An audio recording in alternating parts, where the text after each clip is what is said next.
first thing that we are doing right now is we are reviewing what we did yesterday with our Desmos activity.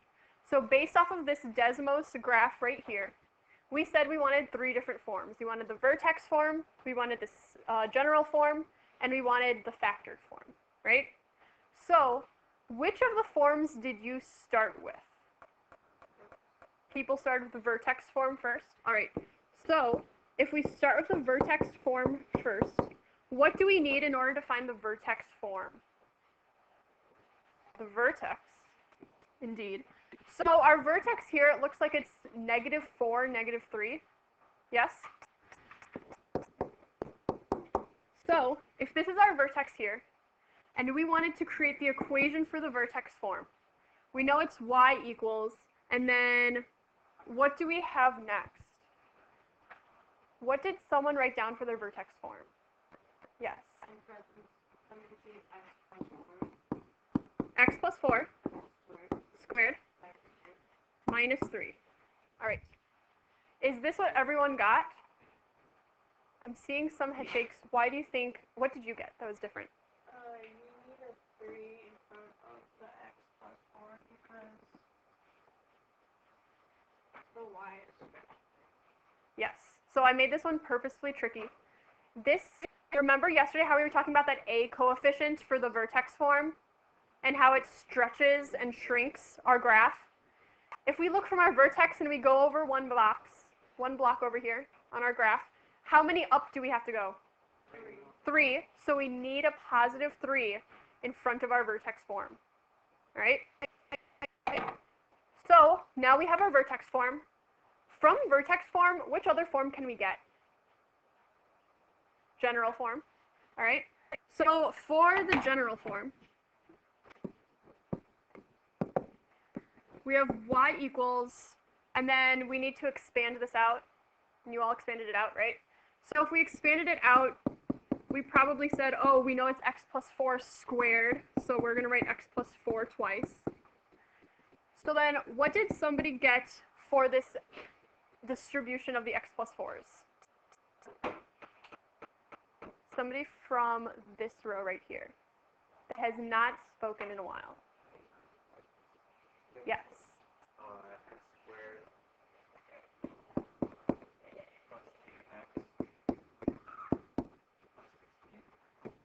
Great. X squared plus 8x plus 16. Awesome. So then, what we're doing from here, we have to distribute the 3 in, right? So that gives us 3x squared plus 24x plus 48 minus 3. And then if we just subtract the 3 off of the end, we'll end up with 3x squared plus 24x plus 45. All right. If we just said we want to write this in general form, we've written in general form, right? But what is the last thing that we need to, or what is the last form that we need?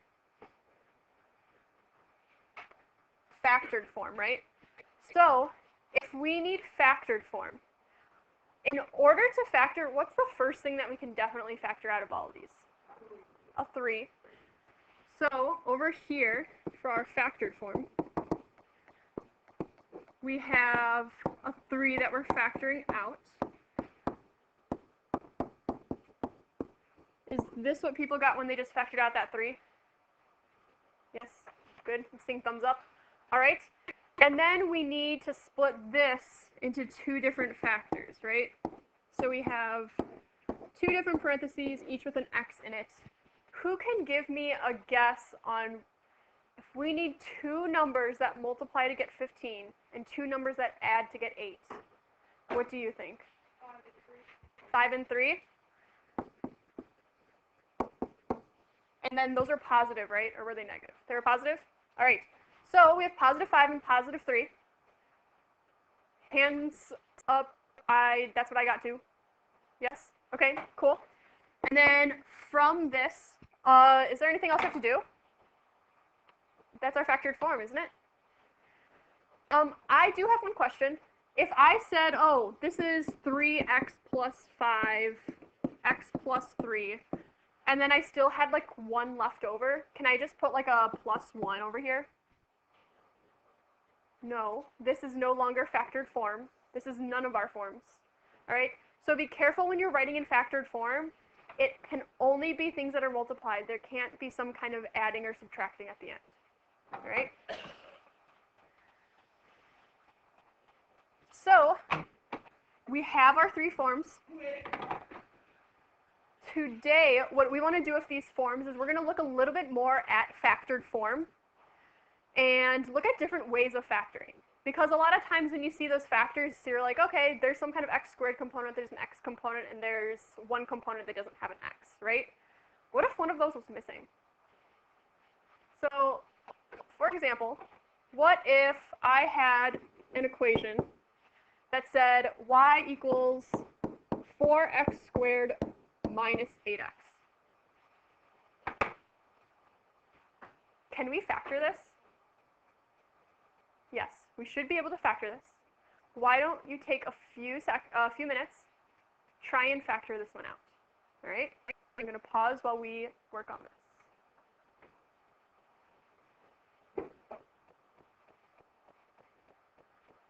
So let's look at what people have tried.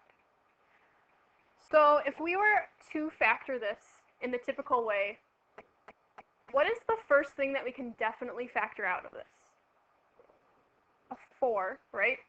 So if I want to factor out a 4, I'll be left with x squared minus 8x, 2x, thank you, x squared minus 2x. And from here, a lot of times, you get stuck, right?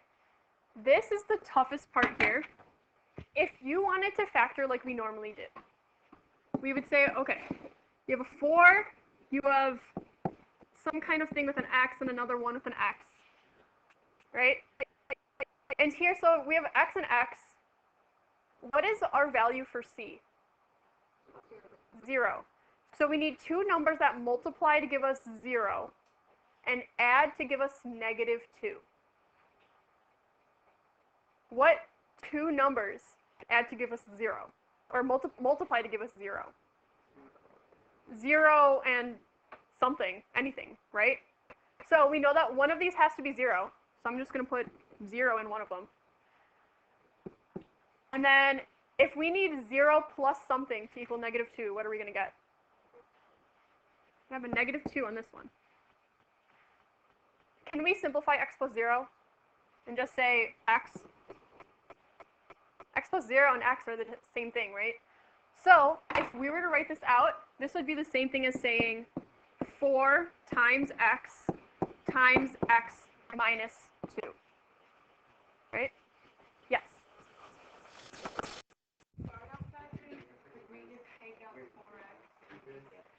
Yes. So another thing that you can do to factor, if you see it, is say, I know that there's an x here, and there's an x in this term too. So just like we said, oh, these both have a 4 in them, well, they both have an x in them as well. So you could just say, oh, I just want to take out an x and just write an x here and get rid of these x's. That is another way that you can factor it, all right? So this is what we can do to factor if you don't have that c, okay? What if instead you didn't have that b coefficient? So if I give you an equation that said y equals 3x squared minus 12, just 12. Could you factor that one out? Take a few minutes, try that one out, and I will pause while you do so. If we look at this problem up here, what is the difference between this problem and the problem up here? Yeah.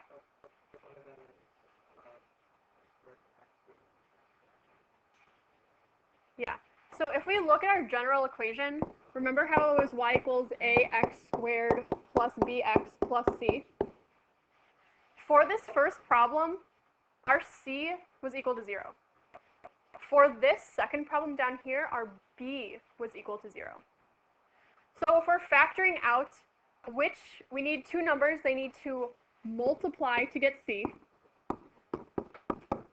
and they need to add to get B. So if we are looking at this problem here, what should be the first step we take?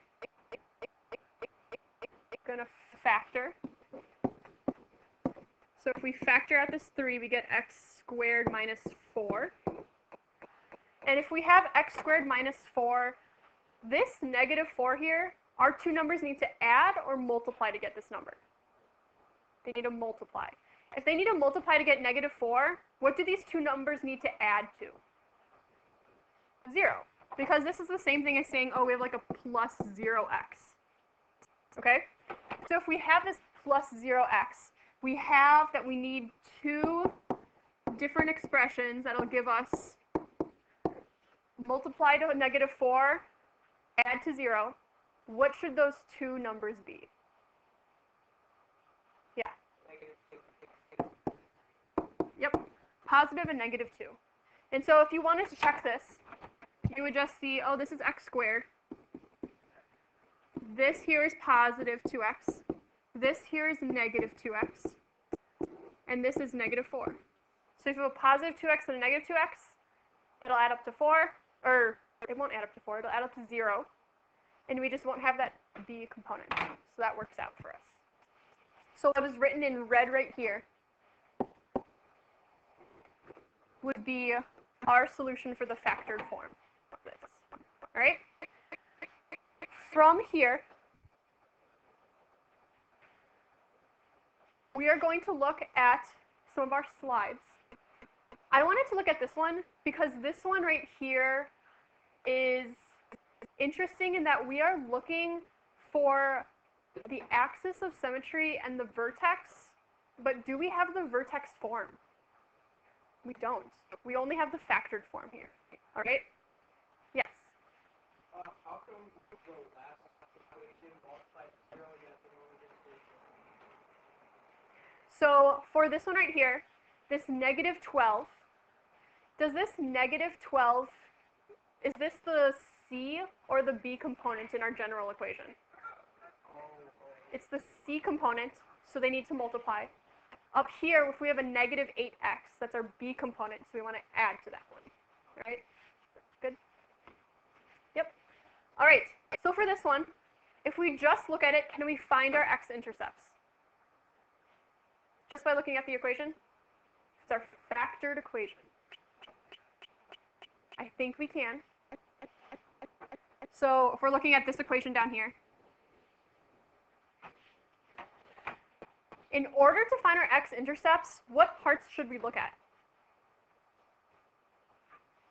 Should we look at the negative 2?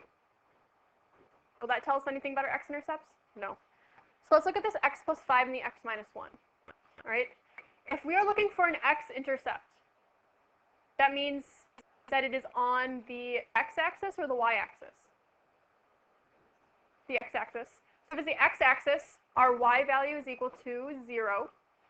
So if this is 0 here, and we want to find our values for x, all we have to do is say, oh, we have x plus 5 is equal to 0, and we have x minus 1 is equal to 0. So what are our two x-intercepts? Negative 5 and 1. All right?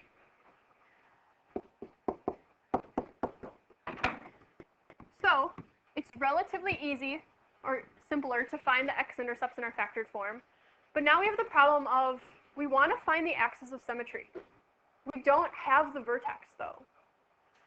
But if we look at this axis of symmetry, we know it goes through the vertex, and we know that if you were to fold your parabola in half, it would fold exactly in half.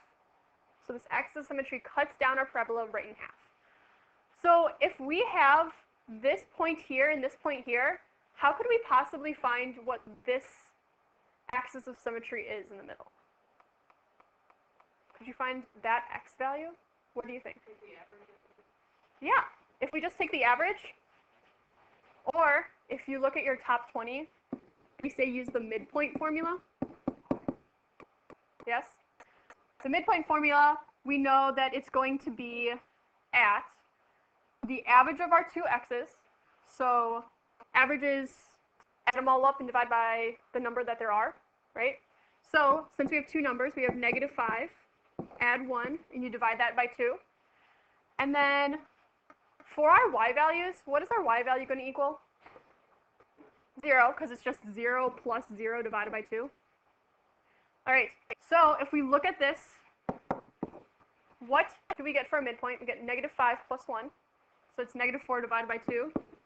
So you find that it's at -2, 0. So all that tells us is that our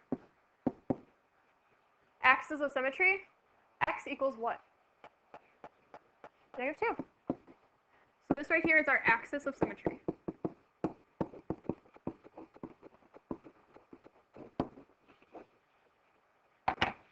Right? And then the last part that we want to do is we want to say, all right, we have the axis of symmetry. How do we find our vertex? Right? If we look back up at our picture up here, our axis of symmetry goes through our vertex. So what is the x value of our vertex? -2. So we have our x value.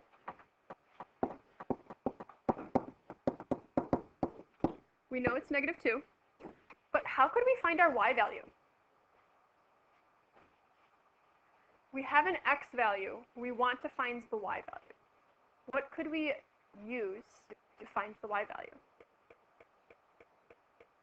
Think about it and turn and talk with the person next to you on what you think.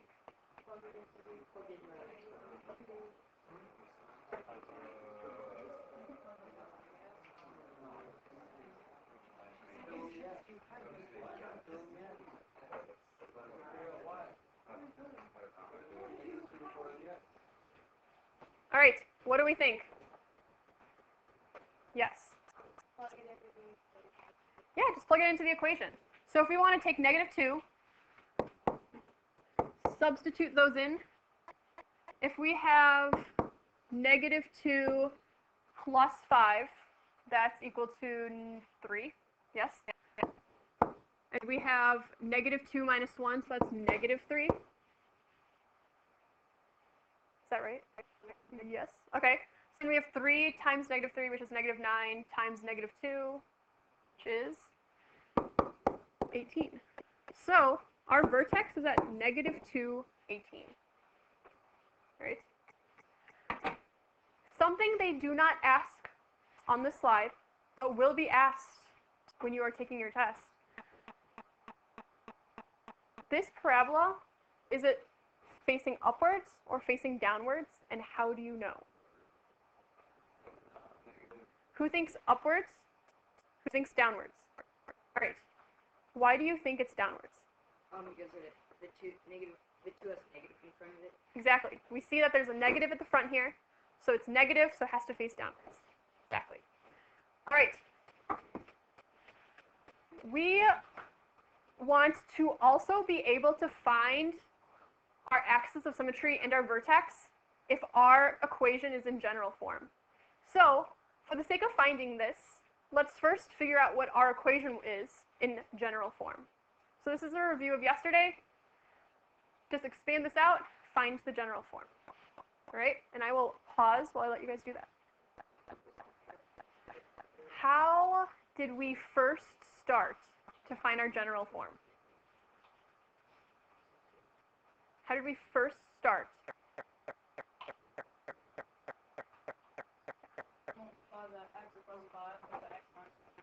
All right, so we wanted to distribute these out.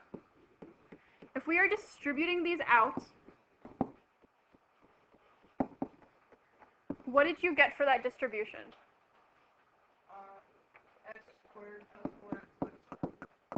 X squared plus 4x minus 5. And then we had to distribute the -2 in. So we have -2x squared minus 8x plus 10. Show of hands, is this what you got? Yes? And if it is not, what went wrong? Okay.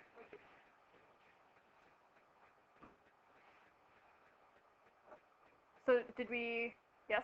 got this. Okay. So this is our general form here. Let's see. Should I factor out this 2 since I have a 2 in each of them? Well, I know that if there's a factor, you should factor. For this case, because we are not transitioning to the factored form, we want to keep it in this form for right now. Okay?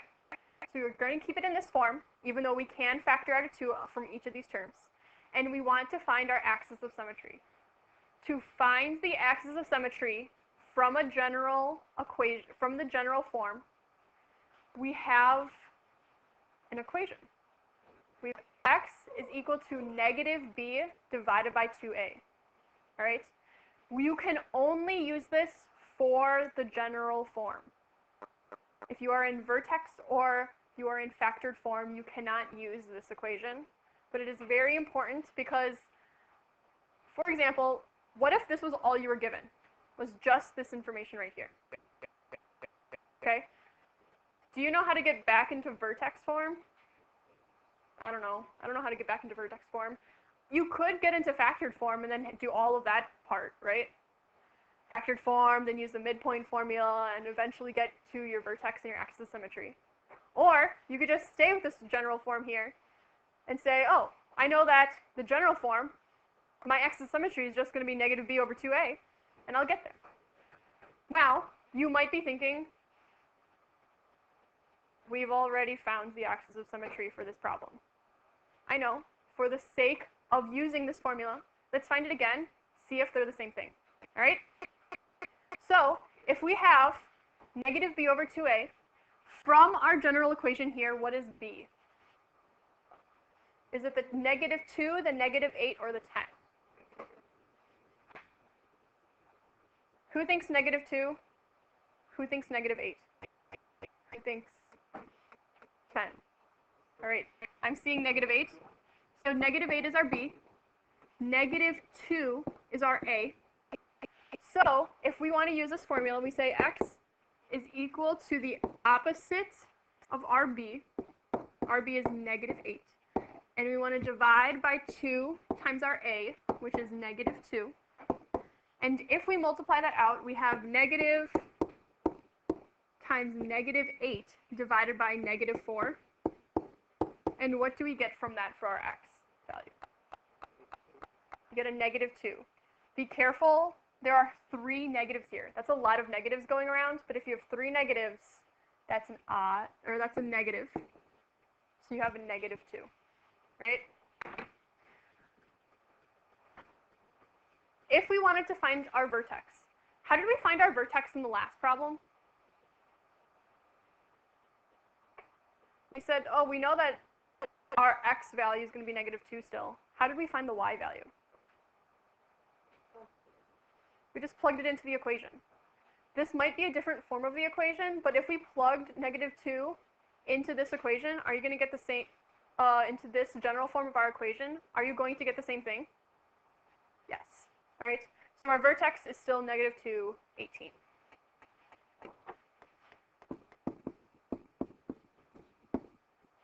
All right. I want to do one practice problem, and then we can start.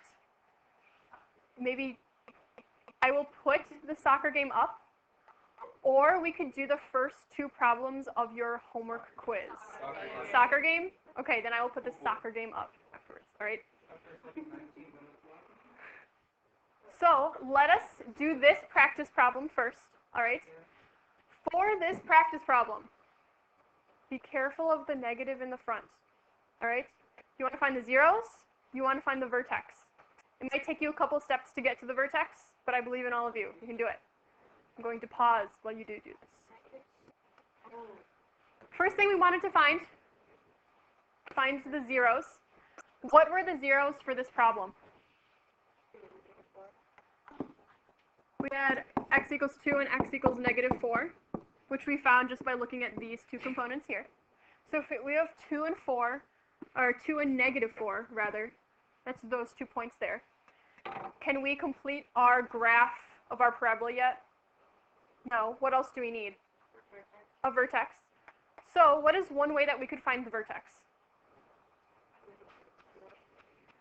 So I heard two responses. You can either use that midpoint formula that we had said before, or you could take this, distribute it out to find the general formula.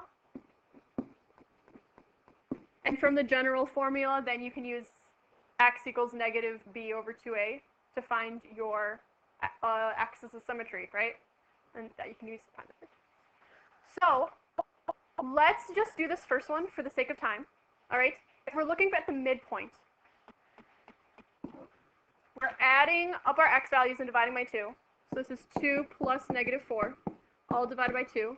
And then, once again, what is our y value?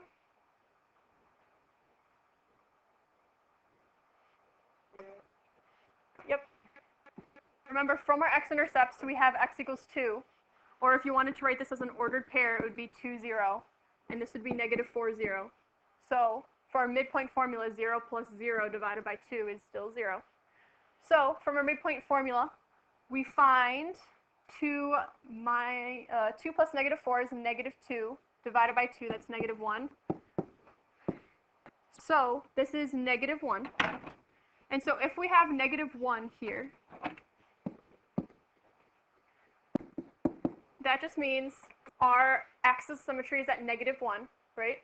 So if I wanted to draw my axis of symmetry, that's where it would be. And we want to find our vertex. So from our axis of symmetry, how do we find our vertex? You want to substitute in our value of negative 1 into this equation here. So we have negative 1s there. And so if we did that, then we will have negative 1 minus 2, negative 3, times negative 1 plus 4, which is a positive 3. So what do we get from that? Positive or negative 9? Positive. So our vertex is at negative 1, 9. So if I go over to negative 1 and I go down, go up 9, that's somewhere up here. Okay? And from here, I want to be really careful. What if there was a negative 2 in front? How would that change our parabola? It would stretch it. So right now we have a negative 1, basically. If we had a negative 2, that would mean that if I went over 1 block, I would have to go down 2 blocks. Okay? So my parabola would be a little bit thinner. However, because it's just a negative or a negative 1, we're just going to go over 1 block and down 1 block. So now we have 2 more points on our parabola, and we can just link these points and get our actual parabola. All right? Tonight's homework is another quiz. All right? Because I know that you would rather all watch the game, we will watch the game. If you would like to work on the quiz while we are watching, you may do so. But that is all we have for today.